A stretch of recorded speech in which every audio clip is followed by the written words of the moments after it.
Lille. Partir ou rester, telle est la question, pas vraiment philosophique, mais plutôt sportive pour Kylian Mbappé. Le vice-capitaine de 24 ans ne compte pas prolonger son contrat au PSG pour la saison 2024-2025. En revanche, Mbappé assure qu'il sera encore dans les rangs du club parisien la saison prochaine.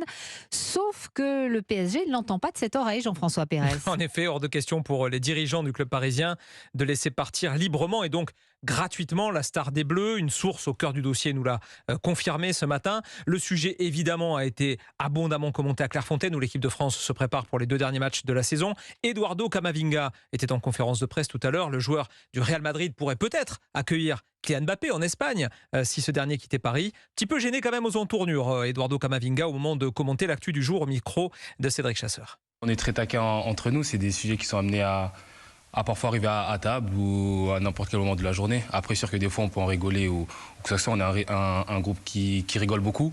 Donc sûr que des fois on peut être amené à taquiner de temps en temps. Mais ouais, s'il est amené à venir, je serais très heureux.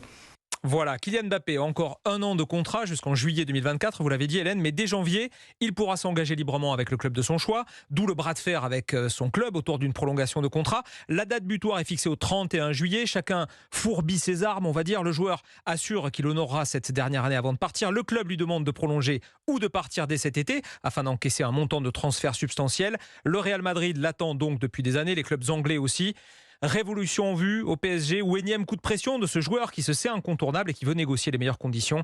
Le feuilleton affole déjà la planète foot. Jean-François Pérez, chef du service des sports d'Europe 1. Quant aux supporters du PSG, si certains s'inquiètent de cet éventuel départ, d'autres sont plus nuancés, comme l'a constaté Wilfried de Villers.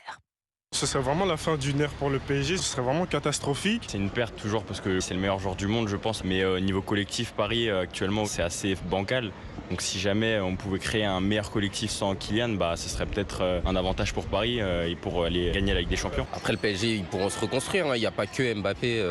En plus si jamais il part cette année, au moins on pourra récupérer un peu d'argent. Je le comprendrais totalement s'il prend cette décision parce que la gestion du club c'est pas du tout ça. Après c'est vrai qu'en tant que supporter parisien je serais triste, mais je le comprendrai.